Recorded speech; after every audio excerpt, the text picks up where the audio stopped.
If your team keeps arguing about what the problem is, map the process. Because most teams do not fail because they lack ideas.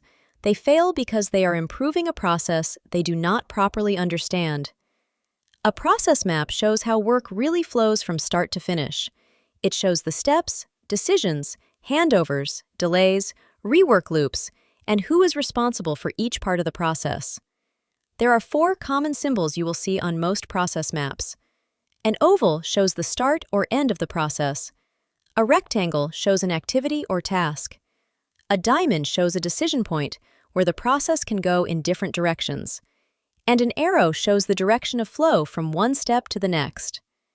To build a process map, start by agreeing the start point and end point. Then, list the main steps in order. Add decision points where the process splits. Connect everything with arrows. Then, check the map with the people who actually do the work, because the real process is often different from the procedure.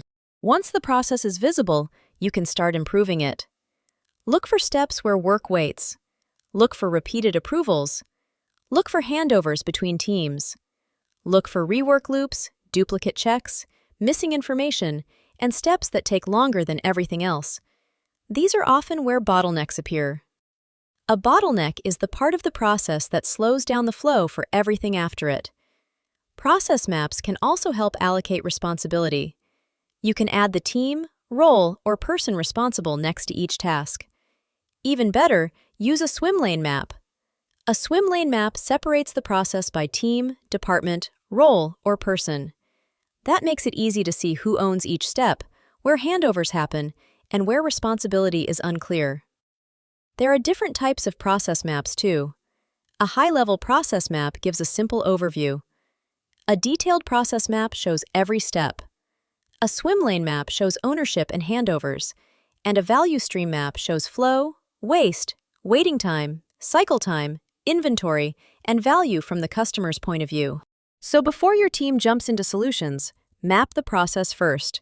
Because once you can see the process clearly, you can find the bottlenecks, assign ownership, and improve the right things. If you want to find bottlenecks faster and improve the right part of the process, follow SimplicityHub for more practical, lean, Six Sigma, and continuous improvement lessons. Free process map template. See links in description.